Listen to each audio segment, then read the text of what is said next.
একটা কূটনৈতিক সিদ্ধান্ত কখনো কখনো হাজার কথা থেকেও বেশি কিছু বলে দেয়। ভারতের প্রধানমন্ত্রী নরেন্দ্র মোদী ফেব্রুয়ারিতে দিল্লির দরজা খুলে রেখেছিলেন, আমন্ত্রণ পাঠানো হয়েছিল। কিন্তু বাংলাদেশের নতুন প্রধানমন্ত্রী তারেক রহমান প্রথম বিদেশ সফরের জন্য বেছে নিলেন মালয়েশিয়া এবং তারপর সরাসরি বেইজিং। এই একটাই সিদ্ধান্ত এখন ঢাকা, দিল্লি আর ওয়াশিংটনের বিশ্লেষকদের ঘুম কেড়ে নিয়েছে। আজকের ভিডিওতে আমরা শুধুমাত্র সফরের খবর দেব না, এই সফরের পেছনের কারণ, এর সম্ভাবনা এবং বাংলাদেশের জন্য সত্যিকারের ঝুঁকি কোথায় এবং চীন বাংলাদেশকে কি কি অফার করেছে সেটা ধাপে ধাপে বিশ্লেষণ করব। কিন্তু সবার আগে জানতে হবে চীন এইবার বাংলাদেশকে কেন এতটা গুরুত্ব দিচ্ছে। এই প্রশ্নের উত্তরে লুকিয়ে আছে পুরো ছবিটা। So let's deep drive. আন্তর্জাতিক কূটনীতিতে একটা অলিখিত নিয়ম আছে, একটি নতুন সরকারের প্রথম বিদেশ সফর সেফ ভ্রমণ হয়ে থাকে না, এটা একটা ঘোষণা। ভারতের নরেন্দ্র মোদী 2014 সালে প্রথম বিদেশ সফরে গিয়েছিলেন ভুটানে। বার্তা ছিল প্রতিবেশীকে অগ্রাধিকার। পাকিস্তানের নতুন সরকার প্রথমে সৌদি আরব যান, বার্তা ছিল অর্থনৈতিক লাইফলাইন। তারেক রহমান প্রথমে গেলেন মালয়েশিয়া এবং তারপর চীন। দিল্লির আমন্ত্রণ পাশেই পড়ে রইল। এটা কি ইচ্ছাকৃত বার্তা নাকি বাস্তব প্রয়োজনের ফলাফল? সৎভাবে বলতে গেলে সম্ভবত দুটোই। বাংলাদেশের সামনে এখন কয়েকটা জরুরি অর্থনৈতিক চ্যালেঞ্জ আছে। রিজার্ভের চাপ, রেমিটেন্স বাড়ানোর প্রয়োজন, অবকাঠামো বিনিয়োগ। মালয়েশিয়া এবং চীন উভয়ই এই সমীকরণে সরাসরি প্রাসঙ্গিক। কিন্তু একই সাথে কূটনৈতিক বার্তাটাও উপেক্ষা করার উপায় নেই। দিল্লি সেটা বেশ ভালোভাবে বুঝতে পারছে। তবে বেইজিং গিয়ে তারেক রহমান যে অভ্যর্থনা পেলেন সেটা নিয়ে অনেকে অবাক হয়েছেন, কারণ এই ধরনের সম্মান বাংলাদেশ আগে কখনোই পায়নি। কেন এবার এতটা? 25শে জুন প্রধানমন্ত্রী লিং কিয়াং আর 26শে জুন স্বয়ং প্রেসিডেন্ট শি জিনপিং, দুটো আলাদা দ্বিপাক্ষিক বৈঠক। এটা কতটা বিরল? প্রচণ্ড পরিমাণে। বিগত অন্তর্বর্তী বেইজিং সফরে কেবল প্রেসিডেন্টের সাথে একটি বৈঠক পেয়েছিলেন, কিন্তু এবার নির্বাচিত সরকার প্রধানকে চীন দিচ্ছে দুটো বৈঠক, 15 থেকে 17টি চুক্তি এবং সমঝোতা স্মারক। চীন কেন এতটা আগ্রহী? কারণটা বুঝতে হলে চীনের বৈশ্বিক কৌশলটা একটু দেখতে হবে। ইন্দো প্যাসিফিকে আমেরিকার প্রভাব মোকাবেলায় চীন এখন দক্ষিণ এশিয়ার প্রতিটা দেশকে নিজেদের কাছে টানতে চাইছে। বাংলাদেশ এখানে কৌশলগতভাবে গুরুত্বপূর্ণ। বঙ্গোপসাগরের প্রবেশপথ, ভারতের পাশের অবস্থান এবং 17 কোটি মানুষের বাজার। অন্যদিকে বাংলাদেশের দিক থেকেও এই সময়টা গুরুত্বপূর্ণ। ভারতের সাথে সম্পর্কের টানাপোড়া চলছে, পশ্চিমা দেশগুলো গণতন্ত্র এবং মানবাধিকারের প্রশ্ন তুলছে। এই পরিস্থিতিতে চীন হলো এমন একটা অংশীদার যে কখনোই এই ধরনের প্রশ্ন তোলে না। কিন্তু এই সফরে শুধু কূটনীতি নয়, টেবিলে রয়েছে কোটি কোটি ডলারের অর্থনৈতিক সুযোগ। আর সেই সুযোগের বিবরণটা শুনলে বুঝবেন কেন এই সফর বাংলাদেশের জন্য এতটা গুরুত্বপূর্ণ হয়ে উঠেছে। এই সফরে অর্থনৈতিক এজেন্ডা বিশাল। কয়েকটা প্রধান বিষয় দেখা যাক। প্রথমত, $6 বিলিয়ন অবকাঠামো অর্থায়ন। বাংলাদেশ চীনের কাছ থেকে বড় পরিসরে অবকাঠামো বিনিয়োগের আবেদন রেখেছে। রাস্তা, বন্দর, বিদ্যুৎ এই খাতগুলোতে চীনের অর্থায়ন সুযোগ নিয়ে আলোচনা হয়েছে। দ্বিতীয়ত, তিস্তা মহাপরিকল্পনা। তিস্তা নদীর পানি ব্যবস্থাপনা এবং বন্যা নিয়ন্ত্রণে চীনের সহায়তার কথা আলোচনায় এসেছে। এটা বাংলাদেশের জন্য বাস্তব দরকার। তিস্তার অববাহিকায় লাখো মানুষের জীবন প্রতি বর্ষায় ঝুঁকিতে পড়ে। তৃতীয়ত, মংলা বন্দরের আধুনিকায়ন। মংলা বন্দরকে আরও সক্ষম করে তুলতে চীনা প্রযুক্তি এবং বিনিয়োগের প্রসঙ্গ উঠেছে বলে জানা যাচ্ছে। এটা কার্যকর হলে বাংলাদেশের রপ্তানি সক্ষমতা দ্বিগুণ বেড়ে যাবে।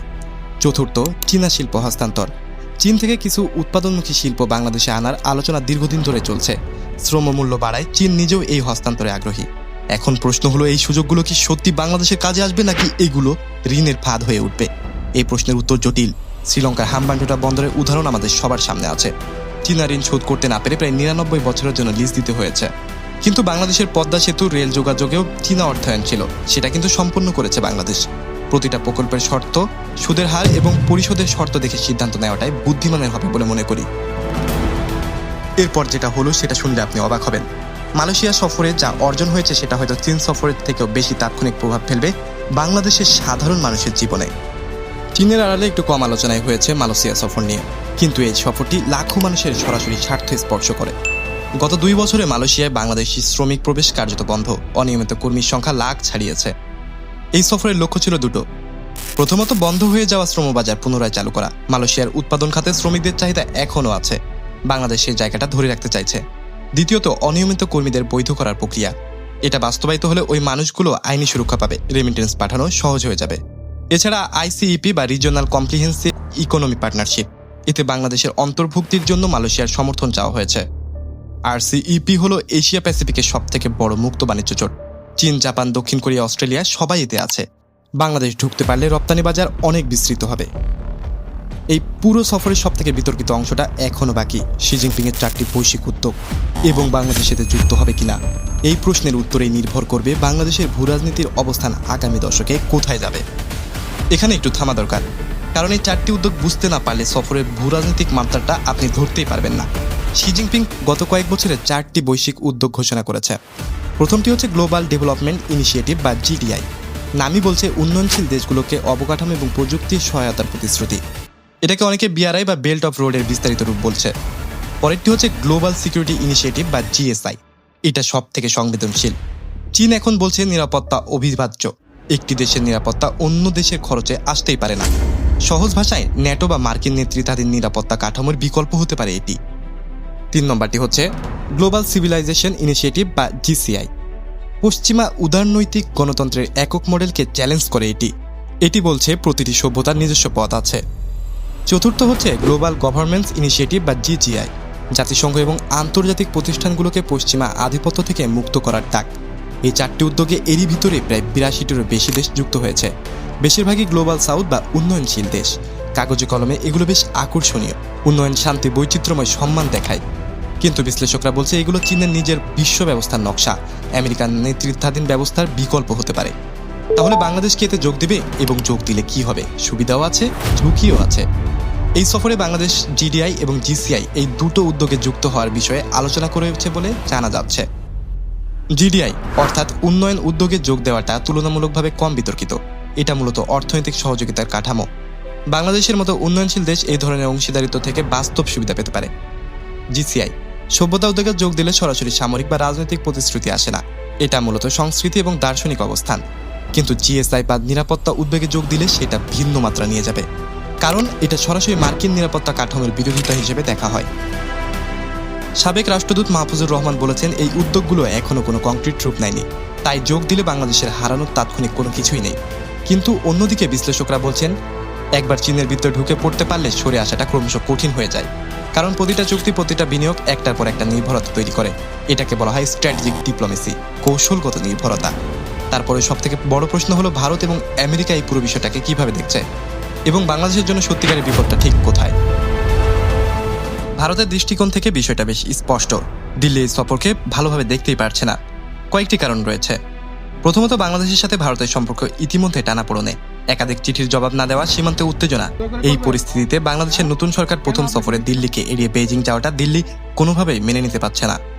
দ্বিতীয়ত, চীনের সামরিক কৌশলগত উপস্থিতি বাংলাদেশে বাড়লে ভারতের নিরাপত্তা উদ্বেগ বাড়বে।